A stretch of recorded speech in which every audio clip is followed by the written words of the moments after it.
Samantala, kinikilala ng mga senador ang desisyon ng Korte Suprema na pagbigyan ng kahilingan ni Senador Juan Ponce Enrile na makapagpiyansa. Si Jade Miguel sa detalye. Malugod na tinanggap ng mga senador ang pasya ng Korte Suprema na pagbigyan ng kahilingan ni Senador Juan Ponce Enrile na makapagbigay ng piyansa na nagkakahalaga ng 1 milyong piso. Kasalukuyang naka-hospital arrest ang senador sa PNP General Hospital sa Camp Crame dahil sa akusasyon na nakakuha siya ng kickback mula sa pork barrel scam ni Janet Lim Napoles. Sa isang pahayag, sinabi ni Senate President Franklin Drilon na nirerespeto nila ang naturang desisyon gaya ng pagtalima nila sa mga legal na proseso noong. Asahan naman daw na mas magkakaroon ng makabuluhang talakayan ukol sa budget at sa panukalang Bangsamoro Basic Law sa oras na bumalik si Enrile sa Senado ayon kay Senador Ralph Recto.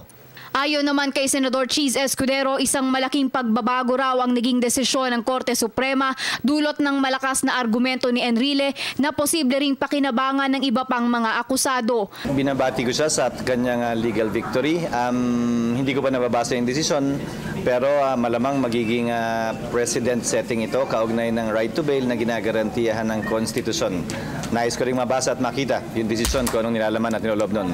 Panigurado naman na mas magiging buhay ang diskurso sa Senado sa mga samot-saring issue sa oras na makabalik na si Enrile ayon kay Senador Tito Soto na pansamantalang tumayo bilang Senate Minority Leader noong si Enrile. Maganda, mas maraming insight at mas maraming mapapag-usapan sa mga pending legislation, lalo na sa budget, saka sa BBL at saka iba pang nakapending.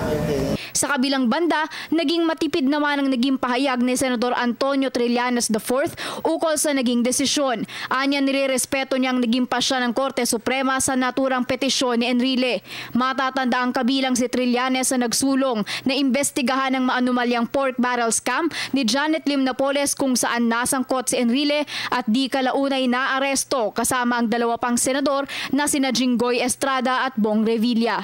Para sa Telebisyon ng Bayan, Jade Miguel.